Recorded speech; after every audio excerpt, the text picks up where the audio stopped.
Hello, BookTube, and welcome back to the Library Tour of Doom.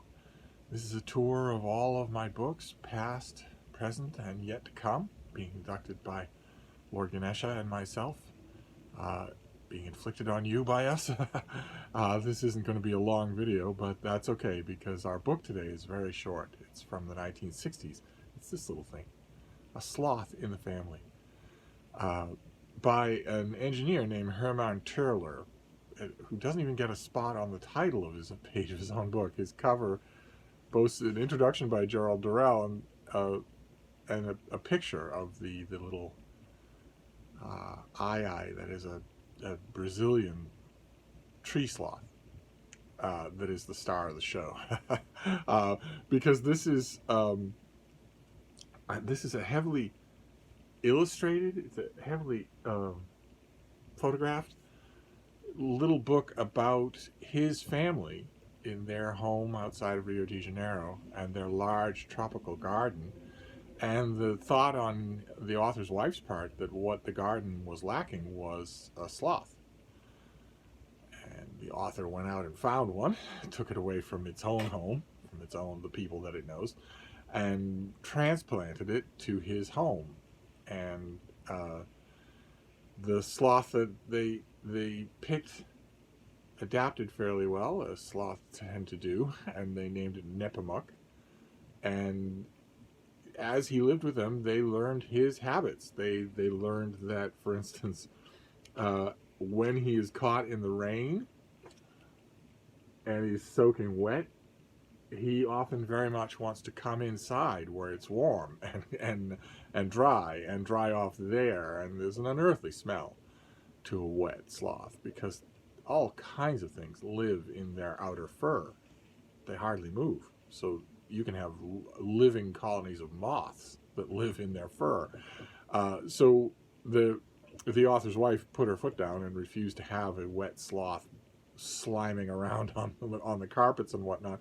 So the approach that she took to fix the problem was to hang the sloth out on the line with the laundry, and just let him dry that way. And he's perfectly happy. The sloths are very happy when you hang them upside down.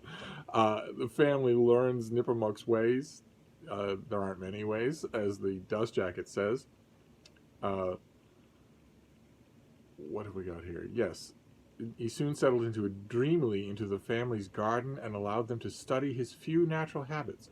15 hours out of every 24 for sleep, the rest for eating.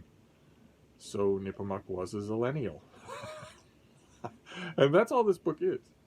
It's just a tiny little thing. I don't know if it had much of a print run. I don't know if it's still around. I got this eons ago for, in crappy shape, and I just fell in love with it. I have a soft spot for little memoirs like this about people who take in non-standard animals as pets. I think this does it really well. The combination of growing affection and also natural history of observation of what the animal is like when its guard is down and you can just see it go about its day. I have a soft spot for books like that because in almost all cases, the end result, the overall message, if you want to put it that way, is that they're us and we're them, and I love that.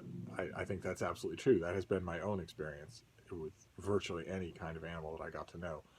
Uh, Eventually, Nepomuk finds a wife, Mrs. Nepomuk, and they have a child.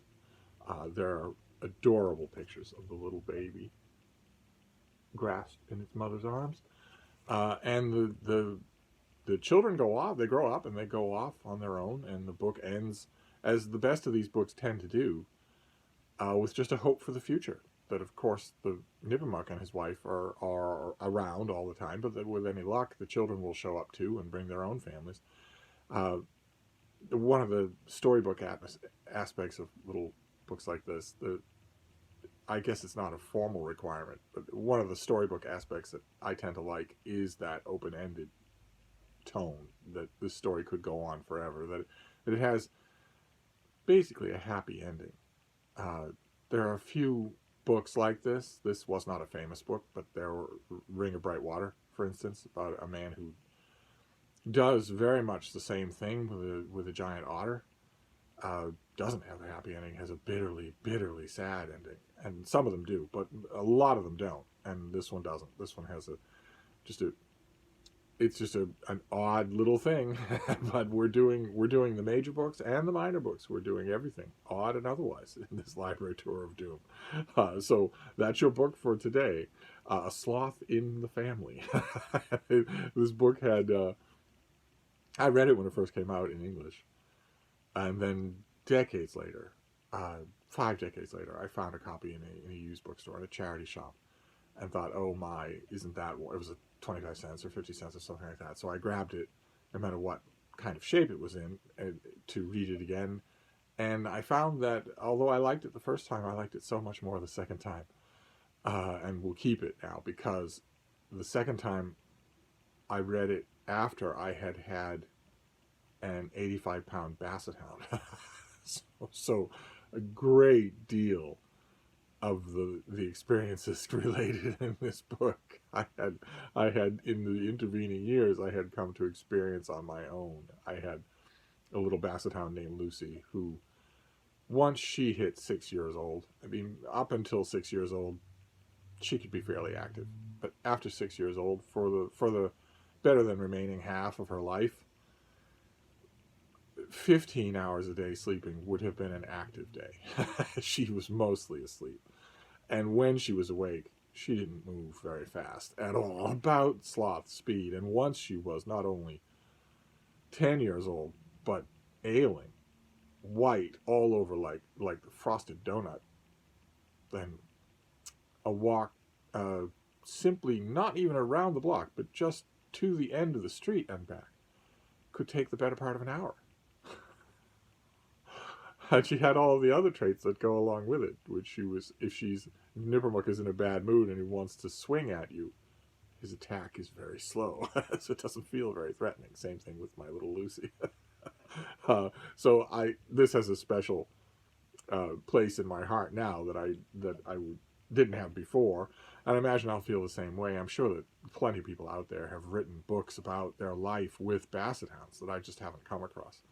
Maybe I should write one of those myself someday. But in the meantime, I'm going to wrap this up. I'm hoping to do one more video today, but we will see. I will see you soon. Thank you, BookTube.